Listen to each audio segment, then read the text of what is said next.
마가복음 14장 53절에서 65절인데요. 여기까지는 제목을 대제사장은 예수를 신모독죄로 사형에 정죄함. 대제사장이 예수를 신을 모독한다는 죄로 사형을 정한다, 그런 말이에요.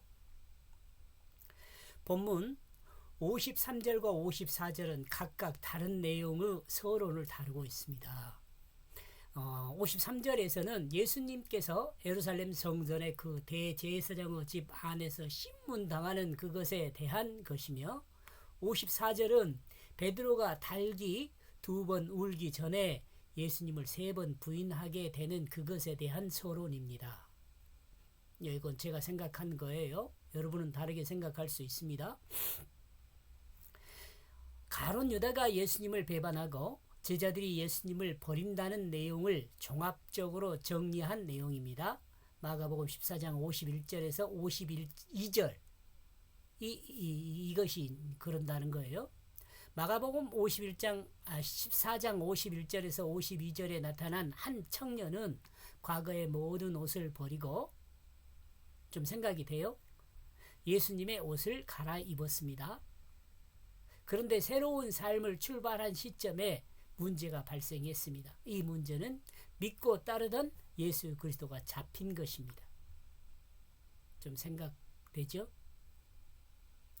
예수님은 믿고 따르는 사람들이 문제에 당면했을 때, 예수를 믿고 따르는 사람이 문제를 당면했을 때 기도하지 않은 결과는 그 문제를 극복하지 못하고 넘어지고 만다는 그것을 1차적으로 설명합니다. 이해되죠? 예수님은 제자들에게 겟셋마네 동산에서 기도하실 때 이와 같은 문제 앞에서 이와 같은 문제를 극복할 수 있도록 기도를 요청했었습니다. 그러나 제자들은 아직 육신에 속해 있기 때문에 예수님의 말씀을 정확하게 이해하지 못하고 육신에 치우치고 말았습니다. 그 결과 제자들은 자신들의 육신만을 챙기면서 모든 것을 버리고 도망치고 말았습니다. 마가복음 14장 51절에서 52절은 표현해 주고 있습니다. 말았음을 마가복음 14장 51절에서 52절에 표현해 주고 있습니다. 이제 앞에 거 설명했고요. 그 다음에 마가복음 14장 53절요. 저희가 예수를 끌고 대제사장이라고 가니 대제사장들과 장로들과 서기관들이 다 모였더라. 대제사장이 원래는 한 명이잖아요. 근데 이게 2명으로 복수로 나와 있어요. 네, 왜 그런지는 아마 밑에 설명할 겁니다. 그리고 그들이 그 예수를 그 대제사장에게 끌고 갔다. 지금 여러분 겟세마네 그 동산에서 기도하고 난 다음에 베드로가 말고 길을 자르고 그런 상황들 생각나죠? 무리는 예수를 결박하여 대제사장의 집으로 가게 된 그것은 대제사장이었던 안나스가 예수를 죽이는 그것에 주도적인 역할을 했기 때문입니다. 또 안나스는 자기 아들들이 제사장으로 있었고 사위인 가야바가 대제사장이었던 것으로 보아 실제인 실력 행사를 했던 사람이었을 것으로 봅니다. 이 복수인 점을 알겠죠? 이 안나스하고 가야바하고가 대제사장, 안나스는 전 대제사장이고요. 전 대제사장. 지금 그 다음에 사위인 가야바는 이제 현재 대제사장이에요.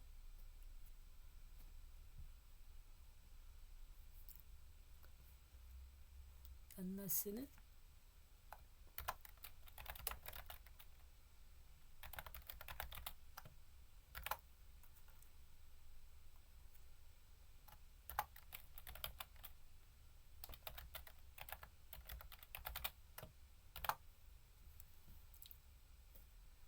이제 장소가 겟세마네 동산에서 대제사장의 집으로 바꿨습니다. 왜냐하면 제자들은 모두 예수를 버렸습니다. 그리고 예수를 따르는 사람들도 모두 예수를 버렸습니다. 그리고 대제사장과 서기관들과 장로들이 모여있는 공회 장소로 예수를 끌고 가고 있습니다. 그리고 이때 대제사장은 가야바로 불리는 요셉이었습니다. 본 복음서에서 이 이름이 등장하지 않고 있습니다. 본 복음서에는 이 이름이,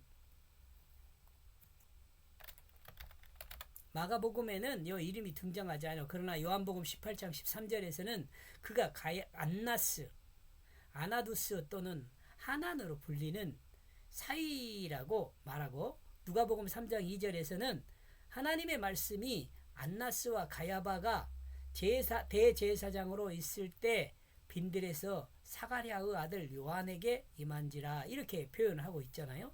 이 말씀이 요한에 의해 임했다고 말을 합니다. 말씀이요. 1차적으로 대제사장이었던 안나스가 예수를 만났고, 다음 다시 대제사장이었던 가야바가 예수를 보낸 것으로 볼 수 있습니다.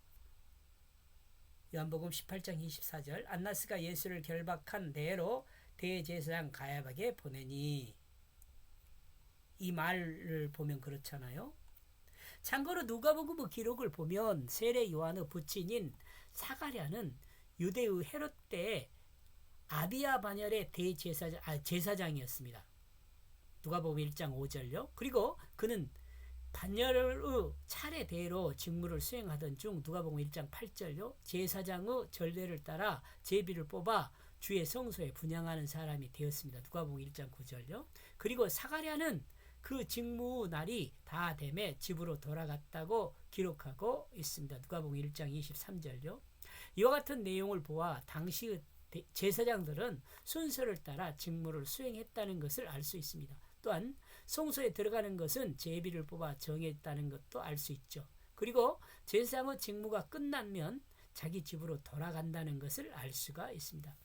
이렇게 볼 때 대제사장 안나스는 그 직무가 끝나서 자기 집에 살고 있었고, 가야바는 이제 제사장의 직무를 수행하고 있는 현직의 대제사장으로 볼 수 있습니다. 이러므로 제사장이 살고 있는 집이라고 언급한 것은 안나스의 집을 말합니다.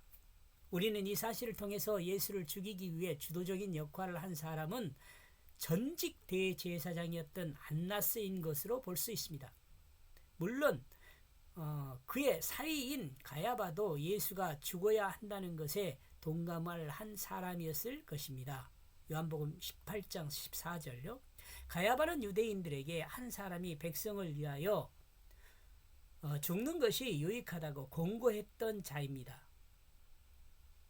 이는 가야바가 현재의 사건을 어떻게 읽고 있는지에 대해서 사도 요한을 통해 증언한 것입니다. 그리고 그 대제사장과 장로들과 그 서기관들이 다 모이게 되어졌다. 대제사장과 장로들과 서기관들이 그들의 그 종들을 예수를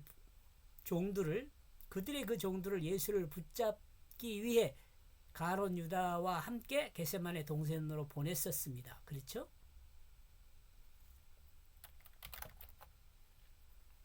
그러므로 그들은 한자리에 모여 예수를 기다리고 있었을 것으로 보입니다. 물론 산헤드린 공회 의원들이 모두 모일 수는 없었겠지만 대부분의 유대 지도자들은 모두 모여 있었을 것으로 보입니다. 특히 유월절을 지키기 위해 지방에서도 모두 올라와 있었고, 이런 특성상 성전을 중심으로 모여 있었을 것으로 보입니다. 12 제자에게 둘러싸여 있던 예수님은 이제 적들인 대제사장들과 서기관들과 장로들에게 둘러싸여 있습니다. 그런데 이들이 모여 있는 장소는 어디요? 기록된 대로 대제사장의 집으로 기록되어 있습니다. 안나스일 가능성이 많아요. 그렇다면 대제사장은 어디에 치과했을까? 성전이 아니라 다른 자기 집이 있었단 말인가? 이때 당시 대제사장을 복수로 표현하고 있는데 그 원인은 무엇인가? 대제사장은 한 명인데 어떻게 복수로 표현할 수 있을까? 이런 의문점을 이제 아마 다음에서 풀리지 않을까 이렇게 생각을 합니다. 이렇게 해서 53절요. 그리고 그들이 그 예수를 그 대제사장에게 끌고 갔다. 그리고 그 대제사장과 장로들과 서기관들이 다 모여있게 되어졌다.